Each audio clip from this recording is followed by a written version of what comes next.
मैं अफ्रीका में रहती हूँ तो आप लोगों को अफ्रीका ही दिखाऊंगी। चलिए, let's start our African safari then. Actually safari, चलिए मैं पूरा बात करती हूँ। जब लक्षद्वीप का स्टोरी चल रहा था, that time I was thinking yes something related to this I am going to tell, क्योंकि बहुत कुछ चलता है। जिंदगी जो हमारी है ना, ये पूरा एक सफर ही तो है।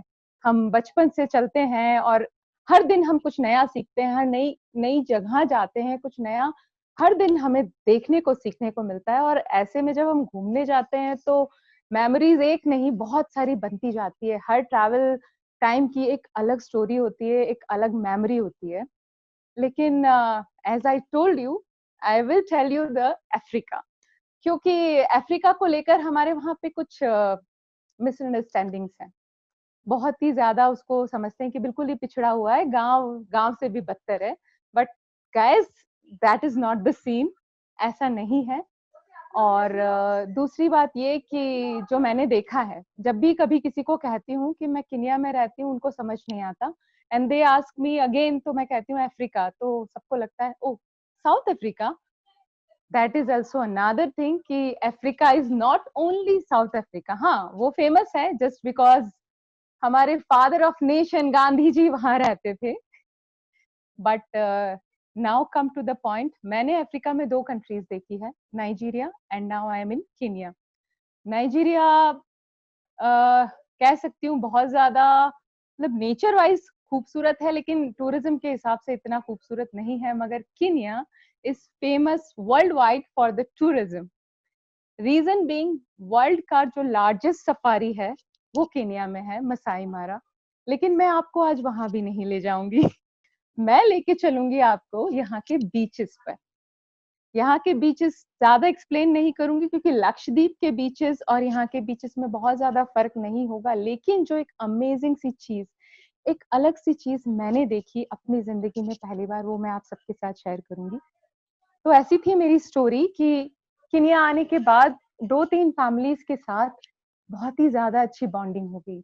इतनी अच्छी बॉन्डिंग हो गई कि हर वीकेंड पे निकल पड़ते थे हम अपनी अपनी गाड़ियां लेकर, और नैरोबी के आसपास की छोटी छोटी जो सिटीज हैं, जो छोटी छोटी सेंचुरीज हैं, हमने सब देख डाली थी। अभी न्यू ईयर बीता ही था कि प्लान चल रहा था कुछ ना कुछ बड़ा किया जाए, कहीं लंबा चल के आते हैं ना। बहुत हो गए छोटे छोटे ट्रिप्स। और देखा हमने कि 1 मई जो आ रही है, उसके आसपास लॉन्ग वीकेंड है। तो लॉन्ग वीकेंड के आसपास अगर 1 या 2 दिन की छुट्टी ले ली जाए तो it can be a big holiday. बस डिसाइड हो गया, बच्चों को किस तरह छुट्टी करवानी है, हस्बैंड्स कैसे लेंगे, वो प्लान हो गया। नाउ हमें कहाँ जाना था? जाना था हमें मोम्बासा। नैरोबी अपने आप में एक हिल स्टेशन है। सब लोग सरप्राइज होंगे कि Africa is a hot place, but नहीं, ऐसा नहीं है। अफ्रीका में भी अलग अलग टेम्परेचर वाली सिटीज हैं, और Nairobi is like a hill station. हमारे घरों में यहाँ पंखे भी नहीं होते। तो यहाँ के लोगों को एक एडवेंचर होता है कहाँ जाने का? Mombasa. Mombasa is the place of beaches and it's Indian ocean. और बहुत ही ब्यूटीफुल बीचेस हैं यहाँ के, जस्ट लाइक दीव और लक्षद्वीप, यू कैन से। उतने ही खूबसूरत बीचेस हैं। तो बस हमने भी प्लान किया कि जाएंगे। नाउ नैरोबी से इट इज 500 किलोमीटर्स फार, और जाने के लिए आप फ्लाइट ले सकते हैं। अब तो ट्रेन्स भी चलती हैं, मगर उस वक्त ट्रेन्स नहीं चलती थी। हमने सोचा एडवेंचर किया जाए, सीधे सीधे चले जाने में क्या मजा है, why not taking a road trip. तो बस प्लानिंग शुरू हुई। वी वर 15 पीपल, और ढूंढी गई एक बस जिसमें हम 15 लोग बैठ कर जा सके। उसके बाद ढूंढा गया एक villa, of course beach house, because हमें तो बीचेस ही एंजॉय करने थे ना। तो बस ये सारी सर्चिंग, और उसके बाद वहां ले जाने के लिए, रास्ते के लिए खाने का सामान, वहां पकाने के लिए, वहां पे टाइम बिताने के लिए आपको खाना तो चाहिए। तो वो सारी प्रिपरेशन, और उसके बाद एक साथ जब जाते हैं तो एक एक्साइटमेंट होता है ना, चलो चलो चलो हम साथ में एक जैसे कपड़े फिर पहनेंगे। तो बस उसकी शॉपिंग, ये समझो कि मोम्बासा जाना हमारा 3 महीने का प्रोजेक्ट हो गया था। हमने 3 महीने उसकी जमकर तैयारी की और फुल ऑन एक्साइटमेंट के साथ हम चल दिए अपने सफर पर। हमने रात की ट्रैवलिंग की। कहते हैं यहाँ रात को घूमना सेफ नहीं है, बट नहीं, केन्या इज सेफ। तो बहुत मजा आया। इनफैक्ट रात को ढाबे में हमने ऊंट के दूध की चाय पी, विच वॉज अमेजिंग। और इसके बाद जब हम पहुंचे मोम्बासा, तो वाकई बीचेस देखकर दिल खुश हो गया। लेकिन उस दिन जो मैंने देखा वो एक अजूबे की तरह मेरे सामने आया। कुदरत का एक अनोखा रंग, कुदरत का ये कह सकते हो कि ये जो हमारी नेचर है उसके पास भी अपने 7 वंडर्स हैं। तो कुछ वैसा ही वंडर मैंने देखा एक ही दिन में। नेचर का जो शेड मैंने देखा जब हम वहां पहुंचे सुबह, हमारे विला से बिल्कुल पास में जो ठंडी ठंडी लहरें समंदर की आ रही थी, बिल्कुल हमारे बाउंड्री वॉल तक छू कर जा रही थी। बड़े खुश कि अरे वाह, मजा आ गया।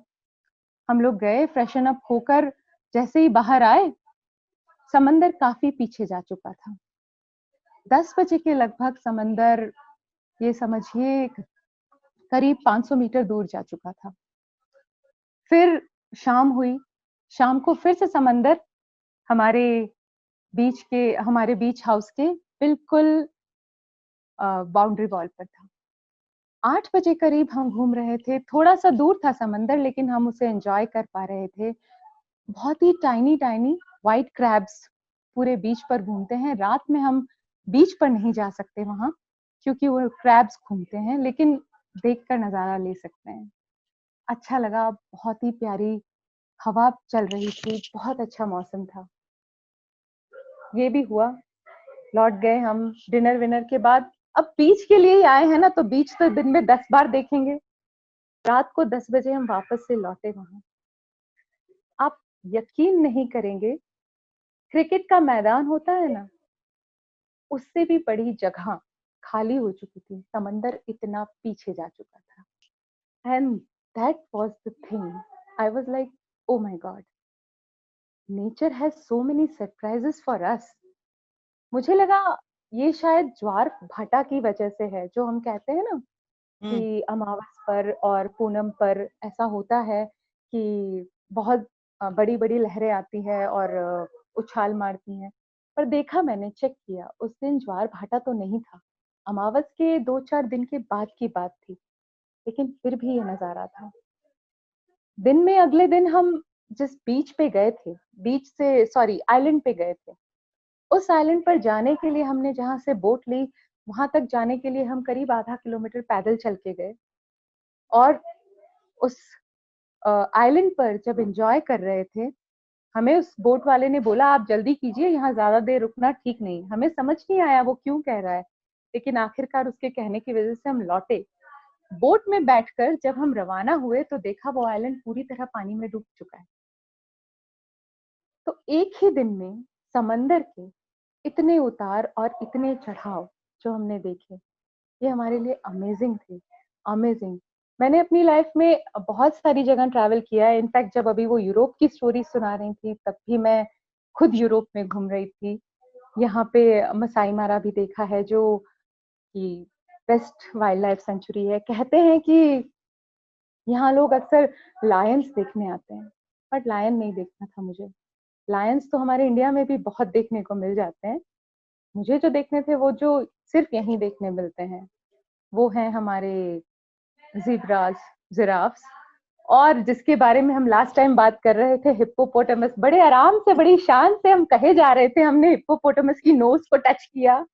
हमने कहा हाँ, इमेजिनेशन में कर सकते हैं, otherwise it's not possible. That animal is enormous big. लेकिन जो मैंने सबसे ज्यादा महसूस किया, हमारे नेचर का, हमारी प्रकृति का ये अनोखा सा रंग, मैंने सोचा आज उसी को आपके साथ शेयर करूं। क्योंकि कहानियां तो हम वैसे भी सुनाएंगे और सुनाते रहेंगे, लेकिन ये एक ऐसी चीज है, ये जो एक एक्सपीरियंस है, मेरे दिल की गहराइयों में छप गया है। मैं आज भी आंख बंद कर कर उस नजारे को इमेजिन कर सकती हूँ कि कैसे कितना किलोमीटर दूर तक वो समंदर खाली हो गया था, पूरा दूर तक एक मैदान जो 2 घंटे पहले तक हमारे पैरों तक था।